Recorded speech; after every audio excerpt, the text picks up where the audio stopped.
اب اس آیت کے ایک ایک لفظ میں بڑی گہرائیاں ہیں، ایک ایک لفظ میں غور کیجئے گا۔ آیت کا آغاز ہوتا ہے وَإِذَا سَأَلَكَ عِبَادِي عَنِّي، جب بھی میرا بندہ تم سے آ کے میرے بارے میں پوچھے گا، جب بھی میرا بندہ آ کے تم سے میرے بارے میں پوچھے گا، انی فإنی قریب، پس میں قریب ہوں۔ قرآن میں یہ طرز کہ وہ آپ سے آ کے پوچھیں گے کئی مقامات پہ آیا ہے۔ یسألونک عن الروح، وہ آپ سے روح کے بارے میں آ کے سوال کرتے ہیں، اے نبی آپ کہہ دیجئے قل الروح من امر ربی، اے نبی آپ کہیے۔ ویسألونک عن الاہلہ، وہ آپ سے اہلہ چاند کے بارے میں آ کے پوچھتے ہیں، قل آپ کہہ دیجئے اے نبی۔ ویسألونک عن الساعہ، وہ آپ سے قیامت کے بارے میں آ کے پوچھتے ہیں، قل اے نبی آپ کہہ دیجئے۔ ویسألونک عن المحیض، وہ آپ سے حیض والی عورت کے بارے میں آ کے پوچھتے ہیں، قل اے نبی آپ کہیے۔ ویسألونک عن شہر الحرام قتال فیہ، قل اے نبی آپ کہیے۔ یہ قرآن کا طرز سمجھا؟ اب اس طرز پہ واپس آئیے۔ اذا سألک عبادی، جب میرا بندہ آپ سے آ کے پوچھے گا انی، میرے بارے میں، یہاں قل کا لفظ نہیں ہے، اللہ نے خود جواب دیا۔ اس چیز کی امپورٹنس، اس چیز کی اہمیت اتنی ہے، اللہ نے اس قل کا لفظ استعمال نہیں بلکہ خود کہا فإنی قریب، میں قریب ہوں۔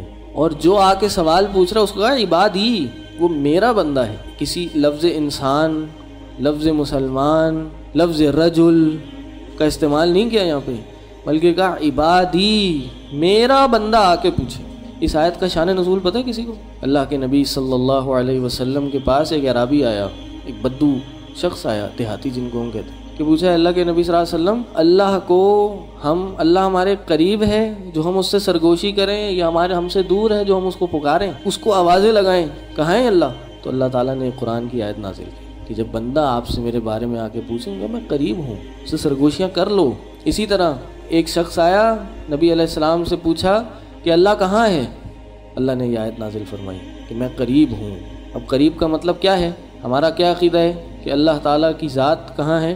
عرش پہ مستوی ہے، اور عرش کہاں ہے؟ ساتوں آسمان ہے، ساتوں جنت جہنم ہے، جی اس کے اوپر اللہ کی کرسی ہے، پھر اللہ تبارک عرش ہے، پھر اللہ تبارک و تعالیٰ کی ذات ہے، لیکن اللہ کہہ رہا ہے میں قریب ہوں۔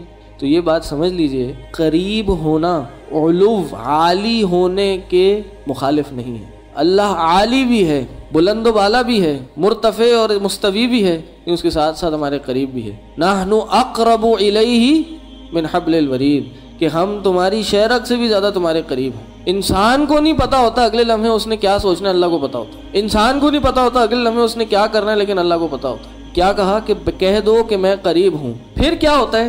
اجیب دعوت الداعی، میں پکارنے والے کی، دعوت داعی پکارنے والے کی پکار کا جواب دیتا ہوں، اذا دعانی۔ تو میں نے کہا تھا ایک ایک لفظ میں بڑی گہرائیاں ہیں، کہا میں جواب دیتا ہوں، صرف سننے کی بات نہیں ہوئی، جواب بھی دیتا ہوں۔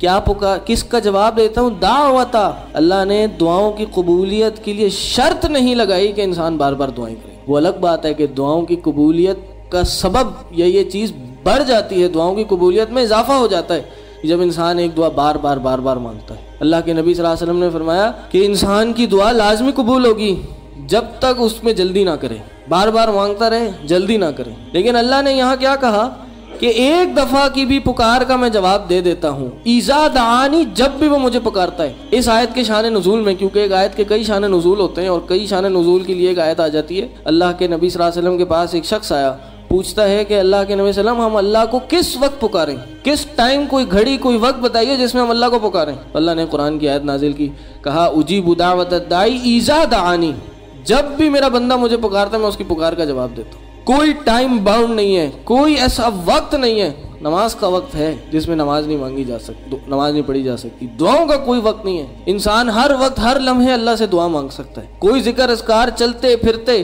نماز کے لیے باوضو ہونا ضروری ہے، روزے دار کے لیے کوئی محدود حدیں ہیں، حج کے لیے کیا ہے استطاعت، صاحب استطاعت ہونا، زکوٰۃ کے لیے صاحب نصاب ہونے کی شرط ہے، دعائیں مانگنے کے لیے کوئی شرط نہیں ہے۔ پاکی ہو ناپاکی ہو دعائیں انسان مانگ سکتا ہے، اس میں کوئی قید نہیں ہے۔ یہ اذا دعانی، جب بھی انسان مانگے۔